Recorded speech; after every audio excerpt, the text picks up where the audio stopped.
I not only learned more just about my personality when figuring out what to write about, I learned that I can actually write a monologue. And I remember thinking at the beginning of this that I wouldn't be able to handle this assignment, but I was able to. So that's something I learned about myself.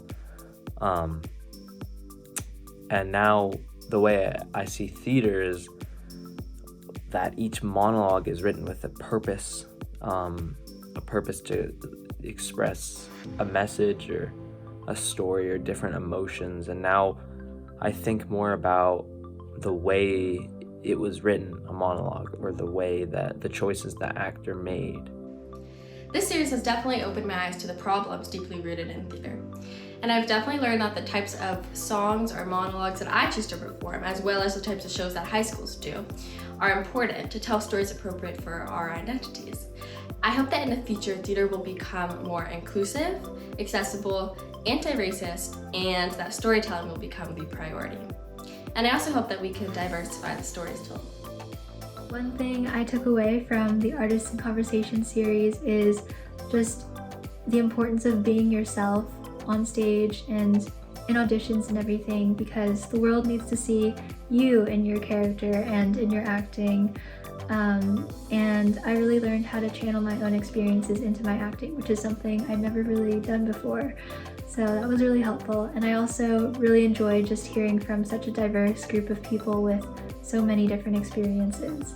The Artist in Conversation series has been great for me. It really gave me a chance to see how theater has evolved throughout the years. It's incredible to see how many people it takes to put together one show and how hard everybody works to get a running show every night. I think it was really interesting also to see how different everybody is in theater while being the same. Like, theater connects so many different people, and I think that's fantastic.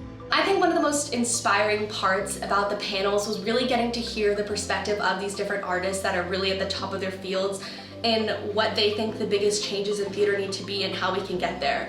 And I think a line that really struck me that's kind of stayed with me is when Karen Olivo talked about, we have this amazing opportunity right now, this moment where theaters shut down, which is obviously tragic, to really make big moves to change the industry for the better.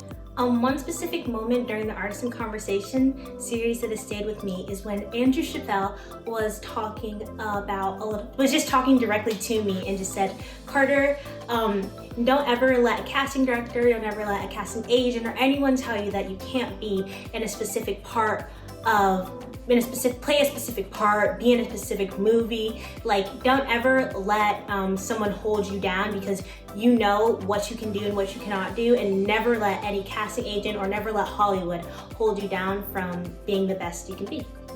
I've learned so much from this entire process working with Artists in Conversation and crafting an inclusive narrative. I feel like I've grown so much from the start of this process till now, and my monologue, my writing really reflects that. So much of the world's circumstances and of my own circumstances have changed throughout this process, and I feel like it's been so great to watch my monologue and my delivery of my monologue and my writing style sort of adapt to match that over time. I think something I really want to see in theater is something that I've really been trying to exemplify in my writing, and it's a response to what's going on in the world around us. I feel like right now there's so much in the news and there's so much happening in the world that it's so important to use theater as a way to express ourselves, as a way to respond and criticize everything that's happening. And I think that's something that I really see as a powerful tool for the future of theater.